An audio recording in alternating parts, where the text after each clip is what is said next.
ഇന്ന് മാതൃഭൂമിയുടെ ഏറ്റവും പ്രധാനപ്പെട്ട വാർത്ത എന്ന് പറയുന്നത് താഴെയുള്ള വാർത്തയാണ് കേട്ടോ. ഇതാ കാണുന്നുണ്ടെന്ന് വിചാരിക്കുന്നു. ഞാൻ വായിക്കാം. PK ശ്രീമതിക്ക് പിണറായിയുടെ വിലക്ക്. PK ശ്രീമതിയെ പിണറായി വിലക്കിയിരിക്കുന്നു. എന്തിനാണ് വിലക്കിയെന്നറിയോ? വാർത്ത ബിജു പരവത്തിന്റെ വാർത്തയാണേ. ബിജു പരവത്തിന്റെ വാർത്ത. ഇത് മാതൃഭൂമിയുടെ മാത്രം എക്സ്ക്ലൂസീവ് സ്റ്റോറിയാണ്. ഇന്നത്തെ പത്രങ്ങളിൽ മാതൃഭൂമി മാത്രമേ ഇത് കൊടുത്തിട്ടുള്ളൂ. ബിജു പരവത്തിന്റെ സ്പെഷ്യൽ സ്റ്റോറി, എക്സ്ക്ലൂസീവ് സ്റ്റോറിയാണ്. കേന്ദ്ര കമ്മിറ്റി അംഗം PK ശ്രീമതിക്ക് അസാധാരണ വിലക്ക് ഏർപ്പെടുത്തി CPM കേരള ഘടകം. അങ്ങനെയാണ് ഇതിന്റെ ഇൻട്രോ കേട്ടോ. അതായത് കേന്ദ്ര കമ്മിറ്റി അംഗം PK ശ്രീമതിക്ക് അസാധാരണ വിലക്ക് ഏർപ്പെടുത്തി CPMന്റെ കേരള ഘടകം. ഈ വാചകത്തിൽ നിന്ന് നിങ്ങൾക്ക് എന്താ തോന്നുന്നത്? അതായത് CPMന്റെ കേരള ഘടകം എന്ന് പറയുന്നത് ആരാ? CPMന്റെ കേരള ഘടകം എന്ന് പറയുന്നത് CPMന്റെ ദേശീയ ഘടകത്തെക്കാൾ മുകളിലാണ്. അതിന് നമുക്ക് ഒരു സംശയവും വേണ്ട. അപ്പൊ യഥാർത്ഥത്തിൽ ഇതിന്റെ സ്പെഷ്യൽ സ്റ്റോറി എഴുതിയ ബിജു പരവത്ത് മനസ്സിലാക്കേണ്ടത് ഇതിങ്ങനെ അത്ഭുതപ്പെടേണ്ട കാര്യമൊന്നുമില്ല.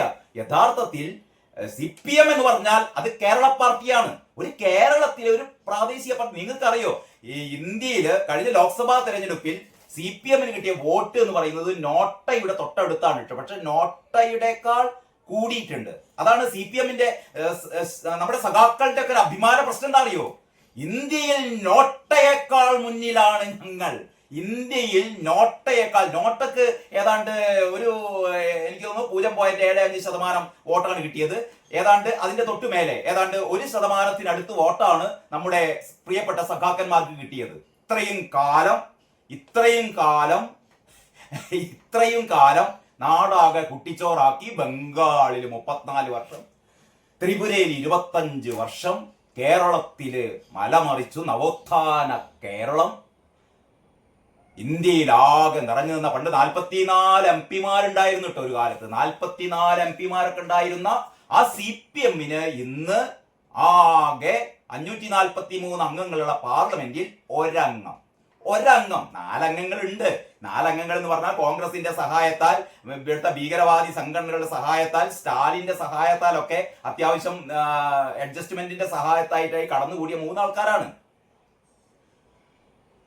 അത്യാവശ്യം സഖാക്കന്മാരുടെ വോട്ട് നേടി പാർലമെന്റിൽ എത്തിയ ഒരൊറ്റ ആൾ എന്ന് പറയുന്നത് ശ്രീകോവിലിന്റെ മുന്നിൽ പോയാലും കൈ ഉയർത്തി തൊഴാത്ത, പക്ഷെ ഹമാസിന്റെ കുപ്പായം അല്ലെങ്കിൽ പലസ്തീന്റെ മേലങ്കി ഇട്ടിട്ട് നമ്മൾ ഹമാസിനോടാണ്, നമ്മൾ തീവ്രവാദ സംഘടനകളോടൊപ്പമാണ് എന്ന് പ്രഖ്യാപിക്കുന്ന ധീരസഖാവ്. പിന്നെ ഈ കരുവന്നൂർ കേസിലൊക്കെ CBI ഇങ്ങനെ ചോദ്യം ചെയ്ത് ഏത് നിമിഷവും അകത്താകാൻ പോകുന്ന, പക്ഷേ ഒരു നല്ല പ്രതിച്ഛായ, നമുക്ക് ശൈലജ ടീച്ചറുടെ കാര്യമൊക്കെ പറയുന്ന പോലെ കെട്ടിപ്പൊക്കി ഉണ്ടാക്കിയ ഒരു പ്രതിച്ഛായ. കുറെയൊക്കെ എന്ന് പറഞ്ഞാൽ മൂക്കില്ലാ രാജ്യത്ത് മുറിമൂക്കൻ രാജാവ് എന്ന് പറയുന്ന പോലെ മൂക്കില്ലാത്ത സഖാക്കന്മാർക്കിടയിൽ ഒരു മുറിമൂക്കുള്ള K രാധാകൃഷ്ണൻ. അപ്പൊ ഞാൻ പറഞ്ഞുകൊണ്ട് വരുന്നത് എന്താന്ന് വെച്ചാൽ അതാണ് CPMന്റെ സ്ഥിതി. അങ്ങനെയുള്ള CPMന് ഇപ്പം CPMന്റെ ദേശീയ സെക്രട്ടറി ആരാണ്? CPMന്റെ ദേശീയ സെക്രട്ടറി ആർക്കെങ്കിലും അറിയൂ? MA ബേബി ആണെന്നാണ് കഴിഞ്ഞ മധുരയിലെ സമ്മേളനത്തിന് ശേഷം പത്രങ്ങളിലൊക്കെ കണ്ടത്. പാവം മനുഷ്യൻ ഒരു ചുവന്ന ബാഗും തൂക്കിയിട്ട് തെരപര നടക്കുകയാണ് ഇപ്പം. പിണറായി വിജയന്റെ കാലും തിരുമ്മി. ഞാൻ കഴിഞ്ഞ എൻ്റെ ഈ വീഡിയോയിലൊക്കെ പറഞ്ഞ പോലെ അങ്ങനെ പറയരുത് എൻ്റെ ചില സുഹൃത്തുക്കൾ പറഞ്ഞു. അമേദ്യം തിന്നുന്നു എന്ന് പറയരുത്. പക്ഷെ ഞാൻ എന്താ പറയേണ്ടത്? തീട്ടം തിന്നുന്നു എന്ന് പച്ച മലയാളത്തിൽ പറയണം. ഈ ചാണകസംഘികൾ എന്ന് ഒരു മനസാക്ഷിക്കുത്തുമില്ലാതെ ഇവിടുത്തെ സംഘപരിവാർ പ്രവർത്തകരെ, BJP പ്രവർത്തകരെ, എല്ലാ സാംസ്കാരിക നായകന്മാർക്കും വിളിക്കാം ചാണകസംഘി, ചാണകത്തിൽ ചവിട്ടി. ഞാൻ അതുമായി ബന്ധപ്പെടുത്തിയിട്ട് അതിനേക്കാൾ കുറേ കൂടി ഒരു നല്ല പദപ്രയോഗമാണ് ഈ കമ്മികളെ തീട്ടക്കമ്മികൾ എന്ന് വിളിക്കുന്നത്. അതിൽ ഒരു മനസാക്ഷിക്കുത്തും വേണ്ട. കാരണം അതാണ് ഇവർ രാവിലെ ചെയ്യുന്നത്. ഞാൻ കഴിഞ്ഞ വീഡിയോയിലൊക്കെ പറഞ്ഞ പോലെ OV വിജയന്റെ ധർമ്മപുരാണം നമ്മൾ വായിച്ചാൽ സ്ഥിതിഗതികൾ വളരെ വ്യക്തമാകും. OV വിജയൻ അതിലെഴുതിയ പ്രജാപതി എന്നുള്ളത് ഒരുപക്ഷെ വിജയൻ ഇത് എഴുതുന്ന സമയത്ത് അടിയന്തരാവസ്ഥ കാലവും അല്ലെങ്കിൽ അടിയന്തരാവസ്ഥയുടെ അടിയന്തരാവസ്ഥക്ക് മുന്നെയാണ് വിജയൻ ഇത് എഴുതി തുടങ്ങിയത്. എങ്കിലും ഇന്ദിരാഗാന്ധി എന്ന് പറയുന്ന ഒരു ഫാസിസത്തിന്റെ രൂപമായിരുന്നു ഒരുപക്ഷെ വിജയന്റെ മനസ്സിൽ ഉണ്ടായിരുന്നത്. പക്ഷെ വിജയൻ അങ്ങനെ വില കുറച്ച് കാണണ്ട. വിജയൻ ഒരു എന്താ പറയാ, ഒരു ഒരു ഒരു ലോകമെങ്ങും നിറഞ്ഞു നിൽക്കുന്ന ഒരു ഏകാധിപത്യത്തിന്റെ ഒരു സ്വരൂപം എന്നുള്ള രീതിയിലായിരുന്നു ഇതിലെ പ്രജാപതിയെ വിജയൻ ഇതിൽ സൃഷ്ടിച്ചിരുന്നത്. പക്ഷെ ഇന്ന് നമ്മൾ വായിക്കുമ്പോൾ ഇന്ന് ഞാൻ പറയുന്നത് അന്തംഗമി സഖാക്കളൊക്കെ എങ്ങനെയെങ്കിലും ധർമ്മപുരാണം വായിക്കണം. ധർമ്മപുരാണം വായിക്കുമ്പോൾ നിങ്ങൾക്ക് തോന്നും, ഓ ഈ പ്രജാപതി നമുക്ക് പരിചയമുള്ള ആളാണല്ലോ, നമ്മുടെ കാരണഭൂതനാണല്ലോ ഈ പ്രജാപതി എന്ന് ഒരു സംശയം കൂടാതെ നിങ്ങൾക്ക് തോന്നും. ആ ധർമ്മപുരാണത്തിലാണുള്ളത്.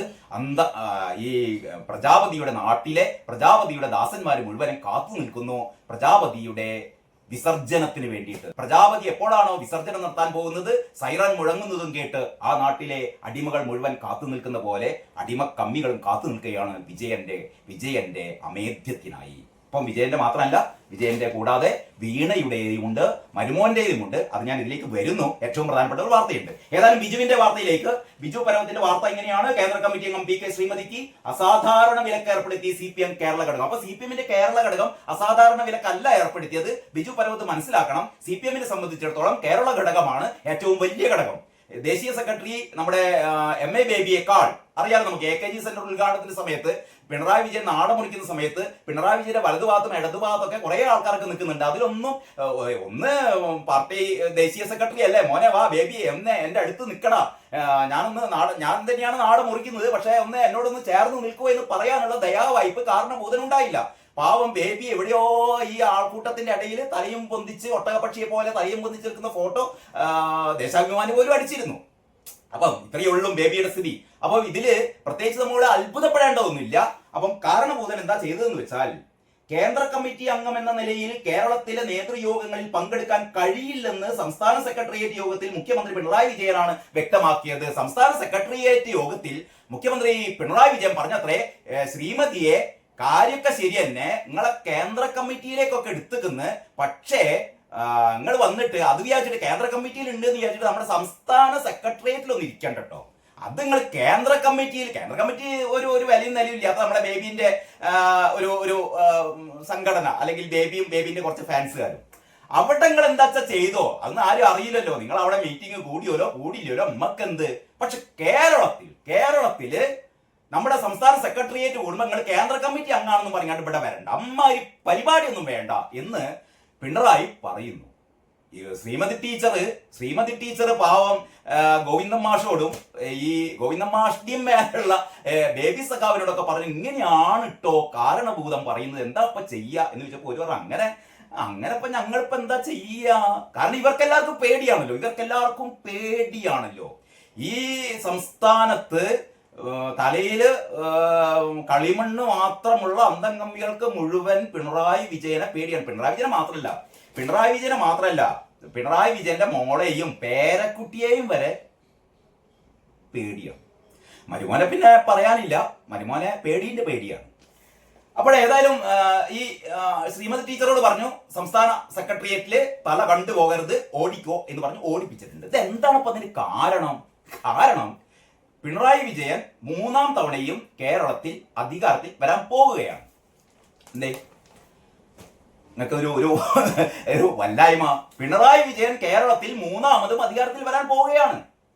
അങ്ങനെയാണ് ആ മനുഷ്യൻ അങ്ങനെ വിചാരിച്ചോട്ടെ. ഈ വയസ്സാം കാലത്ത് അങ്ങനെ വിചാരിക്കട്ടെ. 3ാം തവണയും 4ാം തവണയും 5ാം തവണയും 6ാം തവണയും ചിരഞ്ജീവിയായി കേരള സംസ്ഥാനം ഉള്ള കാലത്തോളം, കേരളം കടലെടുത്ത് പോകാത്തിടത്തോളം കാലം കേരളത്തിൽ മാവേലി നാടു വാണിയിടും കാലം എന്ന് കേട്ടില്ലേ? അതുപോലെ പിണറായി വിജയൻ വാണിയിടും കാലം എന്ന് ശേഷിച്ച് എന്തെങ്കിലും കേരളം ബാക്കിയാവുകയാണെങ്കിൽ അന്നത്തെ കുട്ടികൾക്കൊക്കെ പാടാം, ഈ പിണറായി നാടു വാണിയിടും കാലം ഇവിടെ ഉണ്ടായിരുന്ന നവോത്ഥാന കേരള സംഭവങ്ങൾ, പെൻഷൻ കിട്ടാത്ത കാര്യങ്ങൾ, മാവേലി സ്റ്റോറിൽ സാധനങ്ങൾ ഇല്ലാത്ത സംഭവങ്ങൾ, ഇവിടുത്തെ ജനങ്ങളൊക്കെ പട്ടിണി കിടന്ന് ചാകുന്ന കാര്യങ്ങൾ, ഇവിടെ തൊഴിലാളികളുടെ നേർക്ക് കാക്കിച്ചു തുപ്പുന്ന കാര്യങ്ങൾ, ആശമാര് പട്ടിണി കിടന്ന് ഓരോരുത്തരായി ഇല്ലാതെയാവുന്ന കാര്യങ്ങൾ, ഇതൊക്കെ പാടാം. ഏതായാലും അങ്ങനെ പിണറായി വിജയന്റെ മനസ്സിൽ എന്ന് പറഞ്ഞാൽ 3ാം തവണ അധികാരത്തിലെത്തുമ്പോൾ ഇത് കേട്ട് സഖാക്കന്മാരൊന്നും മറ്റേ സീതിയാജി പറഞ്ഞ മാതിരി സീതിയാജി പറഞ്ഞ പോലെ സീതിയാജി പറഞ്ഞ പോലെ കോൾമയർ കൊള്ളണ്ടായിരുന്നു. അത് കൊള്ളേണ്ട കാര്യമില്ല. കാരണം അങ്ങനെയൊന്നും കിട്ടാൻ പോകുന്നില്ല. കാരണം അന്തംഗമ്മികൾ മാത്രമല്ലല്ലോ വോട്ട് ചെയ്യാൻ പോകുന്നത്. ഈ അന്തംഗമ്മികളുടെ ഇടയിലും ചില ആൾക്കാർക്ക് ചെറിയ ബോധമൊക്കെ ഇങ്ങനെ വന്നു തുടങ്ങിയിട്ടുണ്ട്. ചെറിയ ബോധങ്ങളൊക്കെ വന്നു തുടങ്ങിയിട്ടുണ്ട്. അതേതായാലും അടുത്ത നിയമസഭാ തെരഞ്ഞെടുപ്പ് ആകുമ്പോഴത്തേക്ക്, അല്ലെങ്കിൽ ഈ തദ്ദേശ തെരഞ്ഞെടുപ്പ് കഴിയുമ്പോഴത്തേക്ക് തന്നെ തലയ്ക്ക് വലിയൊരു അടി കിട്ടുമ്പോൾ ചില ആൾക്കാർക്കൊക്കെ ബുദ്ധി തെളിയാനൊക്കെ സാധ്യതയുണ്ട്. അപ്പോൾ ഏതായാലും പിണറായിയുടെ ആഗ്രഹം എന്ന് പറഞ്ഞാൽ 3ാം തവണ നമ്മളെ ആരെ മുഖ്യമന്ത്രിയാക്കണം.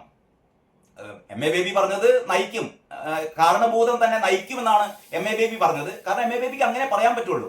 അല്ലാതെ നിങ്ങളൊന്ന് ആലോചിക്കട്ടെ, എം എ ബേബി പറയാണ് അടുത്ത നിയമസഭാ തെരഞ്ഞെടുപ്പിൽ ആര് ഇത് നയിക്കണമെന്ന്, ആരാണ് ഈ ഇലക്ഷൻ പ്രചാരണം നയിക്കണമെന്നത് ഞങ്ങൾ വേറെ തീരുമാനിക്കും, ഏതായാലും കാരണഭൂതം ഒന്നല്ല എന്ന് പറഞ്ഞാൽ പിന്നെ 51 52 വെട്ട് ഇന്നോവ മാഷാ അല്ലാ സ്റ്റിക്കർ അറിയാലോ.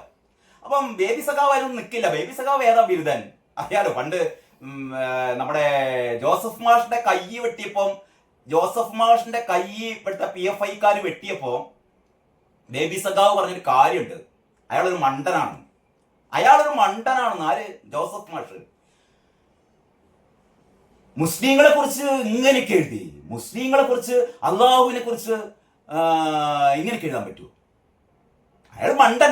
അയാൾ കയ്യല്ല വെട്ടേണ്ടത്, വേറെ സാധന വെട്ടേണ്ടതെന്ന് പറഞ്ഞ ആളാണ് നമ്മുടെ ബേബി സഖാവ്. മാത്രമല്ല ഇയാളെ പണ്ട് ഒരു കാലത്ത് കേരളത്തിന്റെ വിദ്യാഭ്യാസ മന്ത്രിയായിരുന്നു ഈ മനുഷ്യൻ എം എ ബേബി. അന്നാണ് നിങ്ങൾക്ക് ഓർമ്മ ഉണ്ടോന്ന് അറിയില്ല, ഈ മതമില്ലാത്ത ജീവൻ എന്ന് പറയുന്ന ഒരു പാഠഭാഗം ഉണ്ടായിരുന്നല്ലോ. അതായത് മതം വേണ്ട, ക്രിസ്ത്യാനിയും മുസ്ലിമും ഒന്നും അല്ലാത്ത, ഹിന്ദു ഒന്നും അല്ലാത്ത, മതമൊന്നും ഇല്ലാത്ത ജീവൻ എന്ന് പറയുന്ന ഏറ്റവും പുരോഗമനപരമായ ഒരു പാഠഭാഗം ഉണ്ടായപ്പോ അത് ഈ പറയുന്ന നമ്മുടെ ആരും ഞാൻ പറയുന്നില്ല, കുറെ ആൾക്കാർ ഒച്ചപ്പാടും ബഹളം ഉണ്ടാക്കിയപ്പം മതത്തിന് വേണ്ടി ജീവിക്കുന്ന കുറെ ആൾക്കാരുണ്ടല്ലോ, അവര് ബഹളം ഉണ്ടാക്കിയപ്പം നമ്മുടെ ബേബി സഖാവ് അതങ്ങോട്ട് പിൻവലിച്ചു. മതമല്ലാത്ത ജീവനൊന്നും വേണ്ട, നമ്മളെ ജീവനൊക്കെ മതം ഉണ്ടായിക്കോട്ടെ, അങ്ങനെയുള്ള ബേബിയാണ് പോട്ടെ. അപ്പം പറഞ്ഞുകൊണ്ട് വരുന്നത്, ഈ ബേബിന്റെ അടുത്തും ഗോവിന്ദന്റെ അടുത്തൊക്കെ, അപ്പം ഗോവിന്ദന്റെ അടുത്തൊക്കെ ശ്രീമതി ടീച്ചർ പോയി കണ്ട് നെഞ്ചത്തടിച്ച് നിലവിളിച്ചു, എന്താണ് ഈ കാരണബോധം ചെയ്യുന്നത്, എന്നെ കേൾക്കുന്നില്ല. അപ്പൊ ഇവര് പറഞ്ഞു അങ്ങനെ ഇപ്പൊ കയറ്റാതിരിക്കാനും അങ്ങനെ കീഴ്വഴക്കങ്ങളൊന്നും ഇല്ല, പക്ഷെ ഭൂതം പറഞ്ഞു കഴിഞ്ഞാൽ പിന്നെ അതിന്റെ അങ്ങപ്പുറത്തേക്കൊന്നും ഇല്ല, ഭൂതാണ് ഇപ്പൊ വലിയ ആള്, അതുകൊണ്ട് നിങ്ങൾ ഏതായാലും പൊയ്ക്കോളി നമ്മളെ ടീച്ചറെ എന്ന് പറഞ്ഞാണ്ട് പറഞ്ഞയച്ചു. അപ്പൊ ഇതിന്റെയൊക്കെ കാരണം എന്ന് പറയുന്നത്, യഥാർത്ഥത്തിൽ പിണറായി വിജയന് നല്ല ആഗ്രഹം ഉണ്ടായിരുന്നു മധുര കോൺഗ്രസിൽ എങ്ങനെയെങ്കിലും മരുമോനെ കേന്ദ്ര കമ്മിറ്റിയിൽ എടുക്കണമെന്ന്. മരുമോനെ കേന്ദ്ര കമ്മിറ്റിയിൽ എടുക്കാൻ വേണ്ടിയിട്ടൊക്കെ മൂപ്പർ ഇങ്ങനെ സ്പേസ് ഉണ്ടാക്കി കൊണ്ടുവരികയും കേട്ടോ.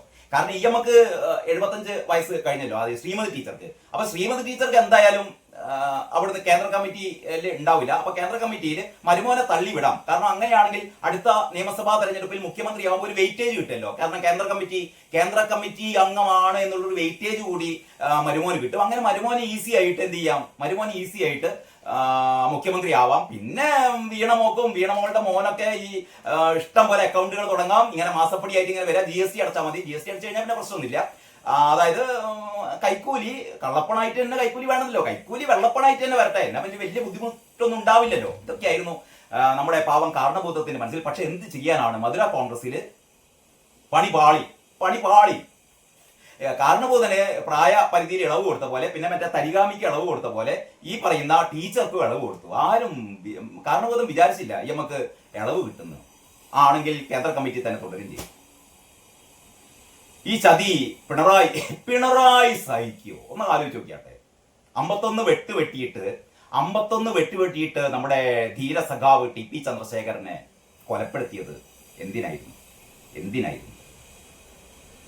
TP ചന്ദ്രശേഖരൻ ഈ കൊടിസുനിയുടെ വീട്ടിൽ പോയി ഇങ്ങോട്ട് കസറുണ്ടാക്കിയിട്ടോ അല്ലെങ്കിൽ ഈ പറയുന്ന ആൾക്കാരായിട്ട് അതിർത്തി തർക്കമുണ്ടായിട്ടോ ഒന്നും അല്ലല്ലോ. പാർട്ടിയിലെ ശരി കേടുകൾക്കെതിരെ, പാർട്ടിയുടെ തെറ്റായ പോക്കിനെതിരെ ശബ്ദമുയർത്തി എന്നുള്ളത് മാത്രമായിരുന്നു TP ചന്ദ്രശേഖരൻ ചെയ്ത തെറ്റ്, ഇവർ കണ്ടെത്തിയ തെറ്റ് എന്ന് പറഞ്ഞാൽ ചോദ്യം ചെയ്തു. ആരെ ചോദ്യം ചെയ്തു? കാരണഭൂതത്തിനെ ചോദ്യം ചെയ്തു. അപ്പോൾ കാരണഭൂതത്തിനെ ആരെങ്കിലും ചോദ്യം ചെയ്തു കഴിഞ്ഞാൽ എല്ലാവർക്കും ഉറപ്പായി 51 വെട്ടി 51 അല്ല, ഇനിയിപ്പം പുതിയ ഇങ്ങനെ കാലം മാറുകയല്ലേ. അപ്പോൾ നവോത്ഥാന വെട്ട് എന്നൊക്കെ പറയുമ്പോൾ 51 ആയിരിക്കില്ല, 102, 110, 112 വെട്ടുകളൊക്കെ വെട്ടിയിട്ട് തുണ്ടമാക്കി മാറ്റുന്നതിനേക്കാൾ നല്ലത് എന്താണ്?